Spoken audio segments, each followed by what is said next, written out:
aussi par ailleurs un écrivain et aussi un chercheur.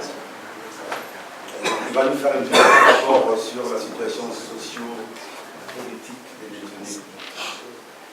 Voilà, je pense avoir tout dit. Je vais laisser donc la parole au président du comité. Comment vous voulez dire quelque chose? Ah oui, c'est le liste.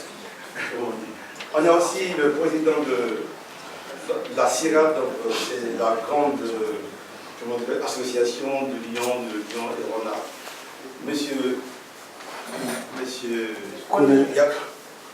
Yakou Koné, Youssouf.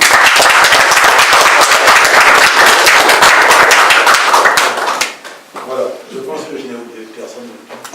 Je peux vous donner la parole au président du comité d'organisation.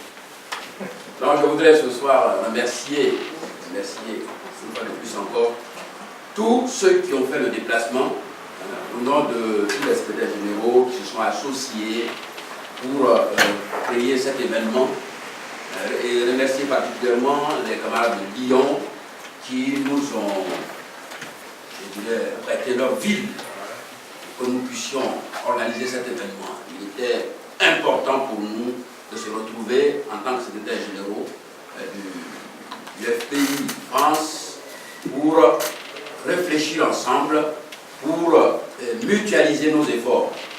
Donc, la première séance s'est très bien déroulée et maintenant nous venons vers l'assistant, nous venons animer cette conférence avec notre secrétaire national qui est chargé du marketing et de la communication. C'est ça, de la logique politique, de la communication du marketing politique. Pour nous entretenir de la situation des détenus politiques en Côte d'Ivoire.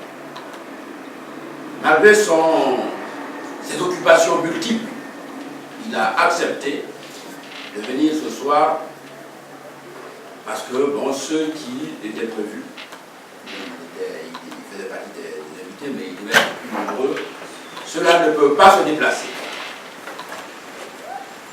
Vous avez tout compris, aujourd'hui notre pays vit une situation où, quand on n'est pas du régime au pouvoir, on est considéré comme un renégat. On ne peut pas quitter la Côte d'Ivoire sans le droit de l'esclavage. Et nous constatons que nombreux sont les occidentaux qui connaissent la situation et qui se plaignent. Alors, sans plus tarder, je vais, sous vos acclamations, laisser la parole au secrétaire national qui nous entretienne. Merci.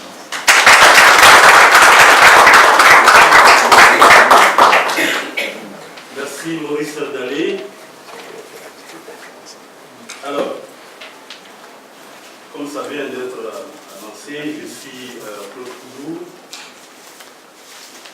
enseignant, écrivain, directeur de la collection Afrique Liberté chez les éditions L'Aventan. Avant d'y venir, je saluerai mon ami Alain Capot, conseiller du président Laurent Gbagbo. Je saluerai Catherine. Alors, l'association dont il a été question, c'est l'association des amis de Laurent Gbagbo, dont c'est pas moi qui dois m'amener à cumuler, mais dont je suis le conseiller diplomatique. Donc, je fais partie du bureau. Alors, je remercie vraiment les organisateurs. Parce que depuis les années 89 que nous organisons des manifestations, on sait combien il est difficile au niveau logistique, au niveau de la mobilisation des ressources humaines pour réussir de telles actions. Je salue tous les secrétaires généraux de section qui se sont mobilisés pour être à cette manifestation. Pour gagner du temps, ils m'excuseront de ne pas citer les noms, mais il y a Claver, je le fais quand même, avec son adjoint, il y a Hélène, il y a le frère Agnero, il y a Gisèle, c'est bien ça? Nadège, autant pour moi, excuse-moi. Bon, et puis le secrétaire de section de Marseille qui est venu aussi en forte délégation. En tout cas, je salue tous ces accompagnateurs. Je voudrais saluer Alain Capot, mais vraiment pour beaucoup de travaux, on parler ainsi, qu'il a fait et qu'il continue de faire. On a contribué à la rédaction d'un certain nombre de livres, pour œuvres communes. Le complot contre Laurent Gbagbo, l'introuvable preuve contre Laurent Gbagbo, le président Laurent Gbagbo à la Cour pénale internationale de justice ou imposture.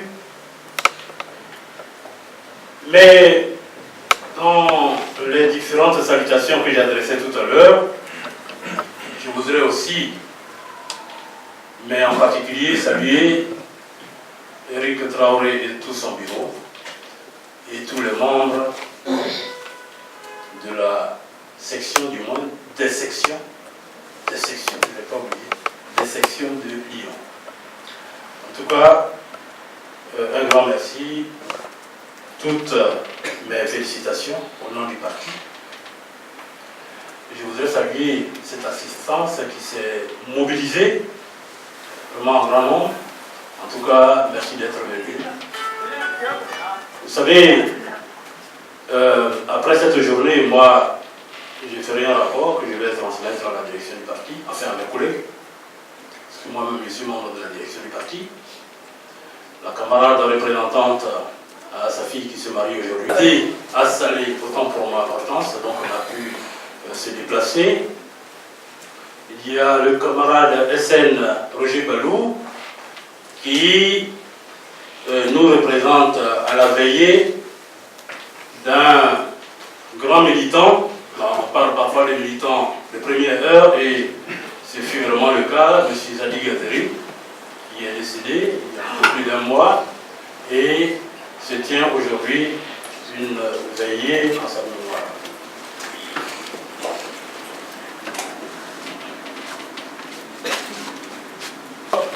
En tout cas, merci encore.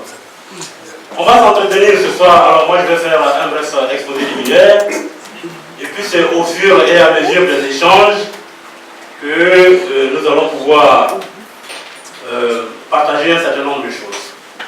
Moi, je suis surtout venu pour la partager, pour m'enrichir, parce que s'il y a des malentendus ici et là, c'est aussi dû au fait qu'on ne se parle pas assez. C'est aussi dû au fait qu'on ne s'écoute pas suffisamment. Donc je pense que les échanges de ce soir vont nous permettre de nous enrichir mutuellement et vont contribuer à renforcer le parti, parce que c'est surtout pour ça aussi que nous sommes là. Alors un militant, comme le dit le mot latin militare, c'est un soldat. Le militant est ce levier-là qui doit faire en sorte justement que le parti soit vitalisé. Donc à ce titre, le militant est amené à tout mettre en œuvre justement pour que le parti puisse être efficace. Alors, une fois qu'on a salué les uns et les autres, ça a été expliqué par le modérateur, le vice-président et le secrétaire général adjoint ne peuvent pas venir là. C'est dû effectivement au fait que la situation du pays ne leur permet pas de sortir. Du moins, le président par intérim, Abdourahmane Sangaré, leur a demandé de ne pas sortir du pays compte tenu de la situation. Mais ils sont tous informés de pourquoi je suis venu ici et je peux rassurer l'auditoire et les organisateurs que je représente entièrement la direction du parti. Alors, quand on parle des prisonniers politiques, excusez-moi d'être un peu vicieux, mais on connaît ce monsieur-là qui est à la tête du pays. Je veux parler du dictateur d'Abidjan, qui sait ne pas avoir gagné les élections. On était les seuls au début, mais parce qu'on était dans les souffrances et on y est encore, parce qu'on voulait porter la vérité, que des médias relais, mais des médias mensonges qui aidaient Alassane Dramane Ouattara, justement, ne voulaient pas publier. Aujourd'hui, les lignes ont complètement bougé et ce n'est plus que, comme on dit, la presse bleue en Côte d'Ivoire qui dit que c'est Laurent Gbagbo qui a gagné les élections. Il y a les lignes qui ont véritablement bougé et si vous connaissez le dernier livre, le livre très récent de cette journaliste de Mediapart, Madame Fanny Jo, ça retrace un certain nombre de choses et il est clairement dit là-dedans, à partir des investigations qu'elle a effectuées, que c'est le président Laurent Gbagbo qui a gagné les élections. Alors, quelqu'un qui a gagné les élections et dont on veut refuser la légitimité ou la légalité, pour des raisons que je ne voudrais pas évoquer ici, on le déporte pour l'amener à la Cour pénale internationale. Et c'est la première fois dans l'histoire des élections qu'on déporte quelqu'un parce que il a gagné les élections, mais que son adversaire conteste justement la décision du juge des élections qui est le Conseil constitutionnel. Alors ici, M. Hollande nous dit qu'il faut respecter la constitution d'un pays. Quand il s'agit de la France ou bien des pays occidentaux, ça peut s'entendre. Quand il s'agit de nos pays que eux-mêmes appellent République bananière, ils font en sorte justement que ces lois ne soient pas respectées à cause des intérêts que vous pouvez imaginer. Alors, moi, quand on a compris la logique avec laquelle fonctionne celui qui est à la tête de notre pays, celui qu'on a imposé à la tête de notre pays, on ne peut pas, même si ça fait mal, toujours s'étonner quand il y a des arrestations. Vous avez bien compris que quand Sarkozy a dit à Ouattara, il faut que vous isoliez Gbagbo pour pouvoir gouverner en toute tranquillité, ça procédait d'une certaine logique.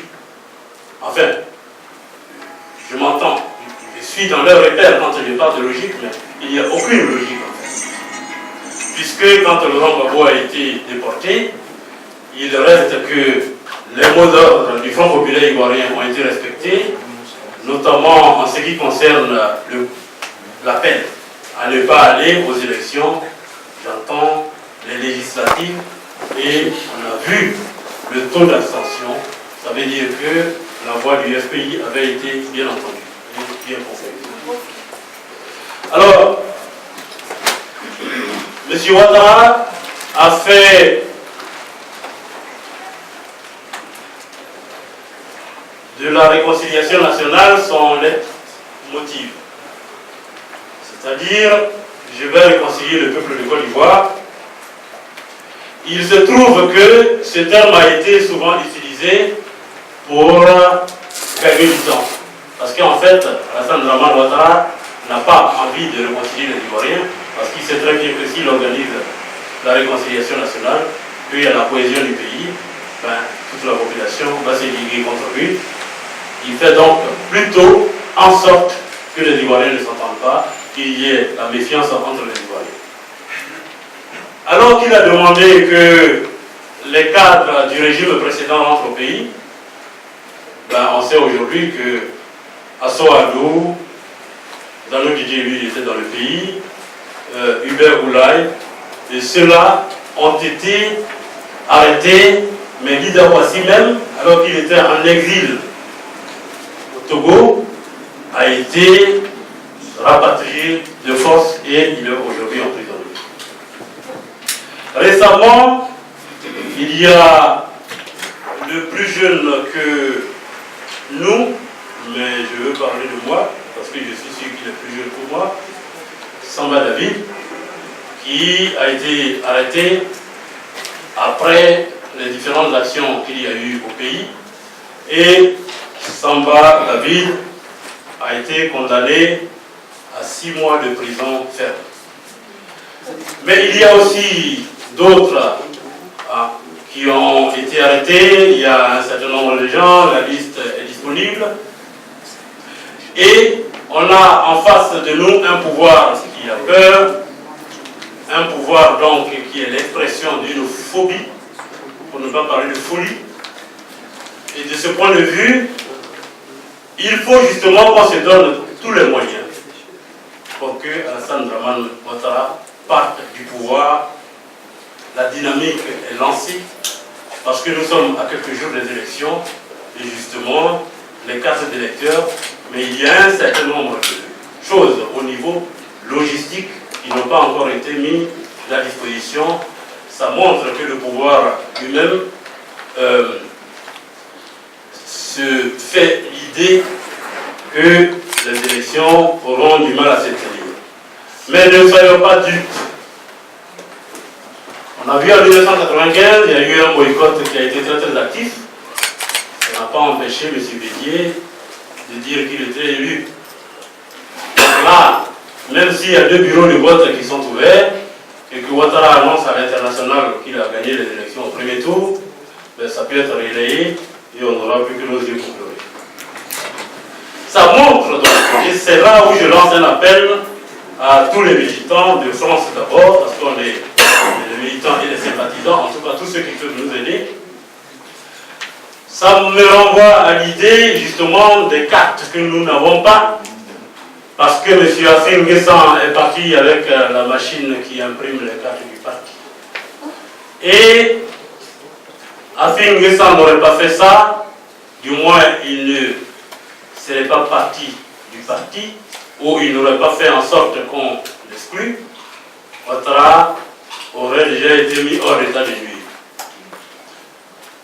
Mais comme l'autre le dit, tout ce que Dieu fait est bon. Et c'est une période qui nous permet d'identifier ceux qui travaillent vraiment pour le parti sur la conviction et ceux qui sont dans le parti pour leurs propres intérêts ou ceux qui étaient dans le parti pour leurs propres intérêts. Alors, moi je suis simplement convaincu d'une chose, c'est que Afi n'a pas de base. Moi je vis à Paris, mais nous vivons en France.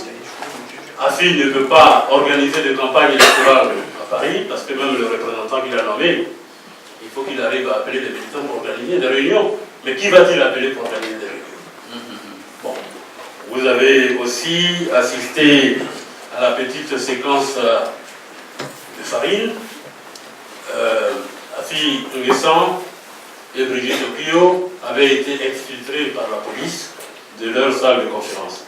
Donc ça veut dire que Afi n'a aucune cote ici, mais en Côte d'Ivoire, c'est beaucoup plus flagrant.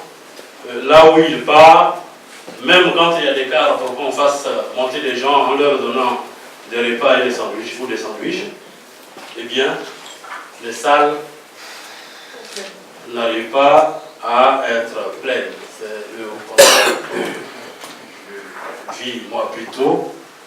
Voilà. Donc, concernant la situation des prisonniers, leur liste est disponible sur les différentes affiches qui sont mises à disposition. M. Ouattara continue d'arrêter. À la marche du 26 septembre dernier, il a encore arrêté des militants et des sympathisants de la CNC, mais il ne faut pas que ça nous décourage. Il faut qu'on se mette ensemble, parce que sur l'exemple des Sénégalais qui ont fait le ballet citoyen, avant, les Sénégalais d'abord, le mouvement M23 avec les amis Malik Ndiaye avant les élections, et qui a fait partir justement Boulaye Wade, Il y a eu après le balai citoyen au Burkina Faso, et même qui a pu balayer la dictature la plus féroce de l'Afrique occidentale. En tout cas, en son temps.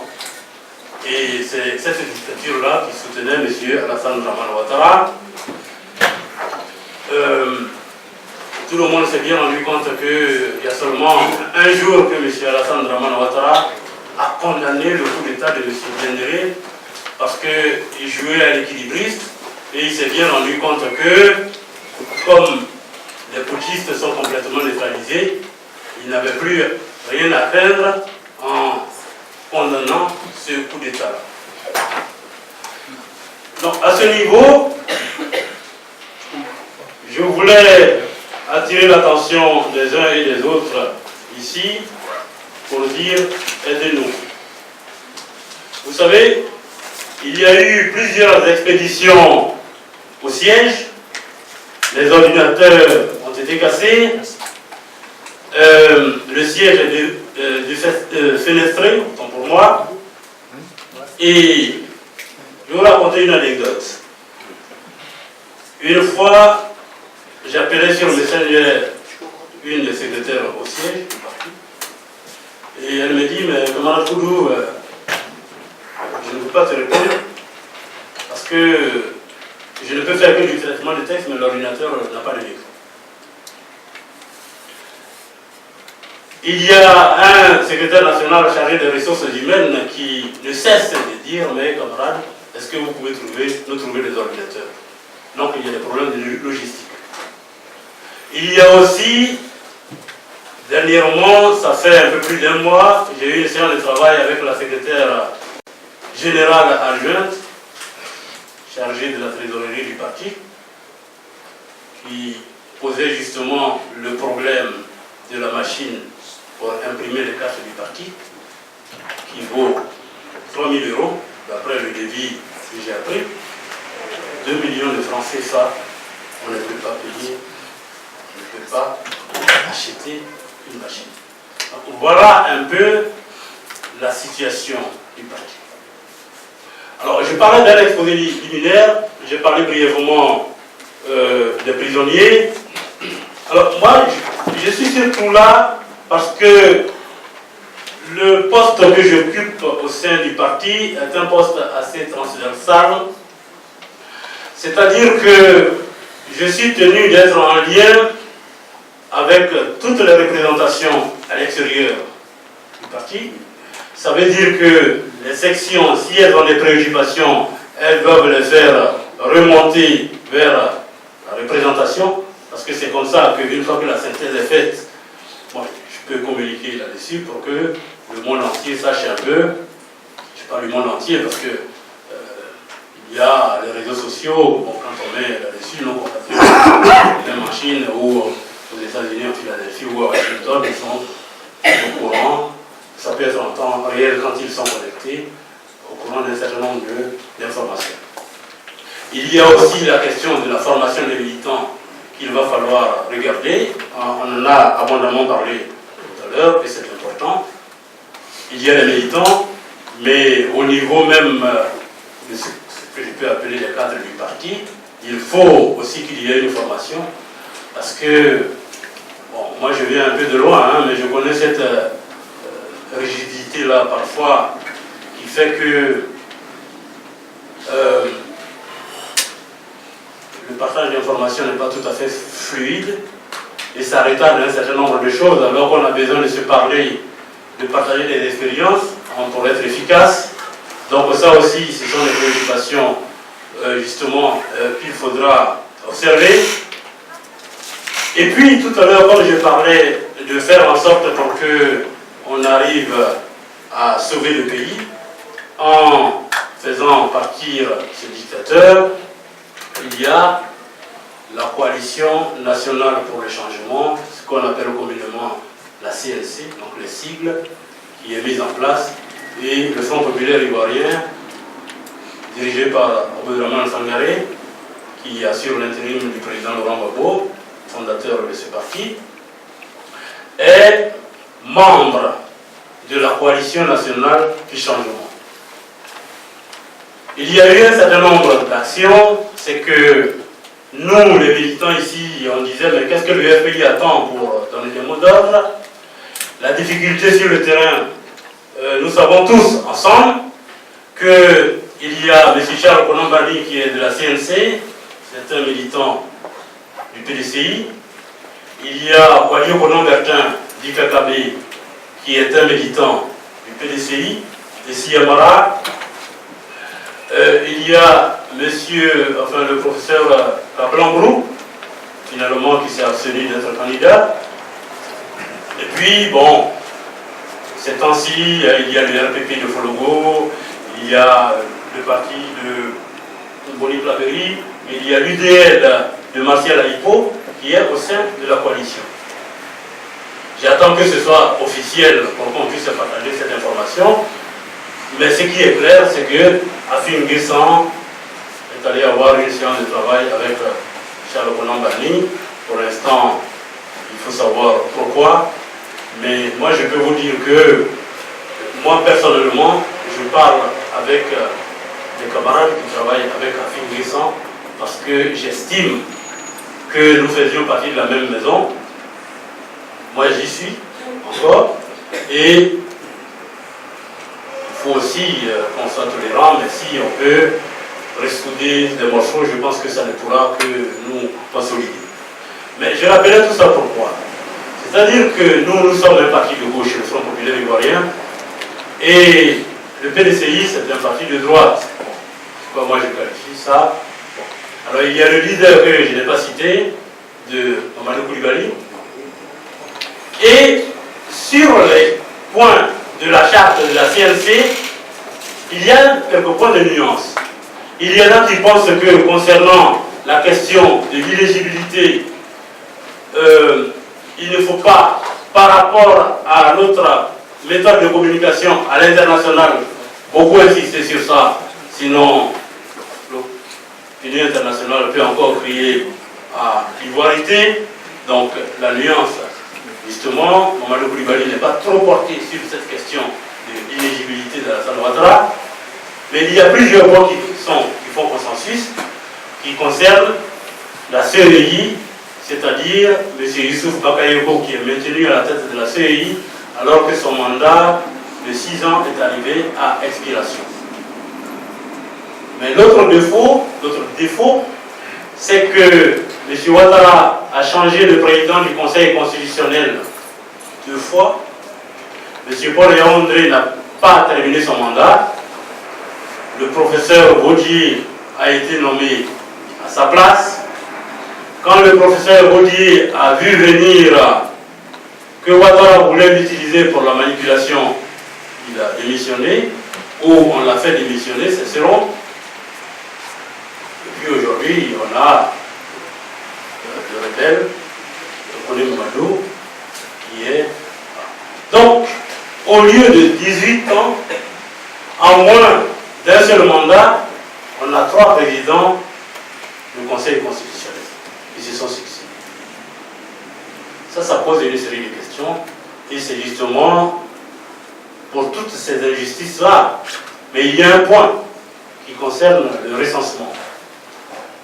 Le recensement n'a pas été fait comme il fallait. Les prévisions de Ouattara, mais sur la base des accords de Marcoussi, c'est 3 millions de nouveaux électeurs qui pouvaient être ajoutés à l'ancien listing électoral. C'est-à-dire, à lieu et place de 5 millions, on devait en être à 8 millions aujourd'hui. Je crois que vous avez vu les chiffres, un peu plus de 6 millions. Mais tout ça, ça s'est fait sur quelle base? En tout cas, il n'y a pas de transparence et ça pose une série de questions, d'où les préoccupations des composantes de la CNC. Alors, on est à quelques jours des élections et puis le listing électoral n'est pas mis à disposition. Donc on ne sait pas qui est sur le listing électoral, mais en même temps, ça ne nous a pas échappé qu'il y a 500 000 cartes qui étaient dirigées vers Gagnoa et qui ont été,